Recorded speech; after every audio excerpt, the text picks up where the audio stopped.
Back.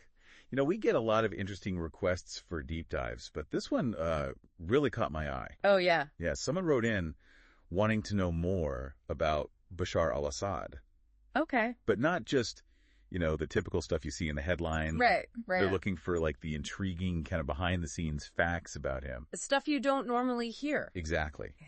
And they even pointed us to these excerpts from pasted text, which seem to have a lot of those kinds of details.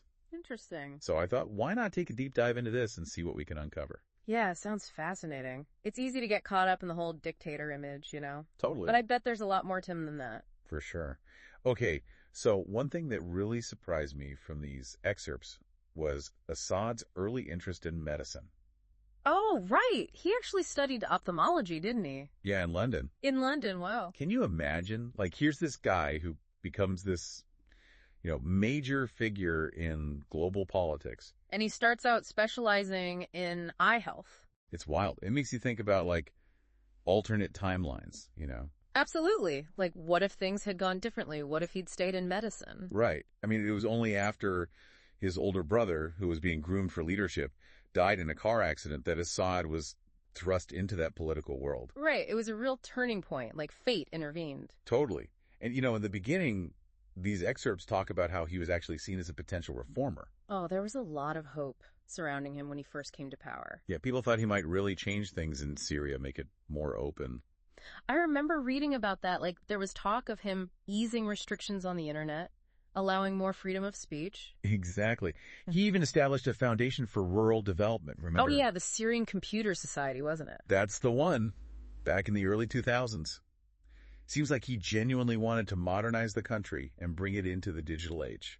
It's amazing how much potential there seemed to be, I know, it's really striking. And then, obviously, things took a very dark turn. Yeah, the Syrian conflict. It's such a tragedy. Absolutely.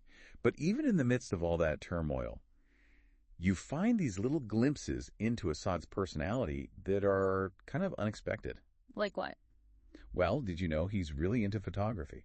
No way. Really? Yeah, apparently he's quite a skilled photographer. Yeah. He's even exhibited some of his work in Damascus. Wow, I never would have guessed that. Me neither. And these excerpts also mention his interest in technology, especially Apple products. Huh. That's interesting. You don't really picture him as an Apple fanboy. Right. It's these little details that remind you that even figures like Assad, who are often portrayed in this very one-dimensional way, they're still human beings with their own interests and passions. Exactly. It's a good reminder to always look beyond the headlines, to try and understand the complexities of people, even those we might disagree with. I completely agree. So, there you have it. A little deep dive into the world of Bashar al-Assad. We only scratched the surface, of course, but hopefully it's given you some food for thought. Yeah, it definitely makes you want to learn more. For sure. If you're interested in digging deeper, I'd recommend checking out some in-depth analyses of the Syrian conflict. Yeah, or maybe even biographies of other Middle Eastern leaders. It's a fascinating region with so much history and complexity. Absolutely.